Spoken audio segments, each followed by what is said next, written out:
Okay, I'm going to start this up again where I'm going to start doing some questions from the sample SIE exam just to give you an idea of how I answer them and maybe help out a little bit. No-load mutual funds may have lower expense ratios than load mutual funds for which of the following reasons? First of all, in the books you'll see sales charge.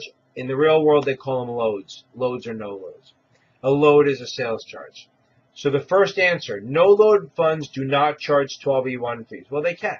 They can charge a 12E1 fee, so that's not the answer.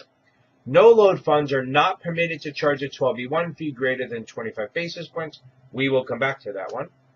Sales charges for load mutual funds increase their annual expense ratio. Okay. Expense ratio is what it costs what it's going to cost you each year in the fund. Sales charge is what it costs to get in the door, like a cover charge. The max sales charge is 8.5%. That's the max allowable. They don't do that anymore. To get that kind of level of a sales charge, you would have to pull off like Madoff level returns, which is not really possible. Fund managers' fees for no-load funds are always lower than load funds. No, that's not true. Their managers charge what they charge, and they've got to pay for their good Ferraris and Rolls Royces. Okay, so A, no-load funds do not charge 12B1 fees. They can, so we throw that out.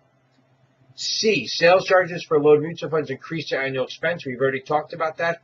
They have nothing to do with the expense ratio. Sales charges are cover charges to get in. Expense ratios, what it costs to run the fund.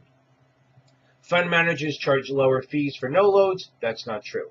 So the answer is no load funds are not permitted to charge a 12E1 fee greater than 25 basis points. That's the statement. That's a true statement, so that's the answer.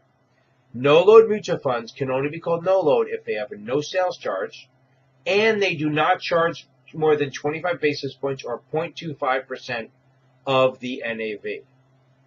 12B1 fees are what they charge you every year, like 1%, maybe 0.75% for marketing and advertising. You're paying for marketing and advertising so they bring in more people so that your expense ratios are shared among more people. Kind of like a summer house. You buy a house for the summer, the two of you, it's going to cost you 20 grand. But if you're bringing 20 people willing to sleep on the floor, it's going to cost you 2 grand for the summer. That's what a 12B1 fee is. You're paying someone to bring in more investors.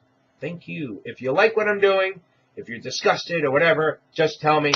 Like, subscribe. Let's have some fun.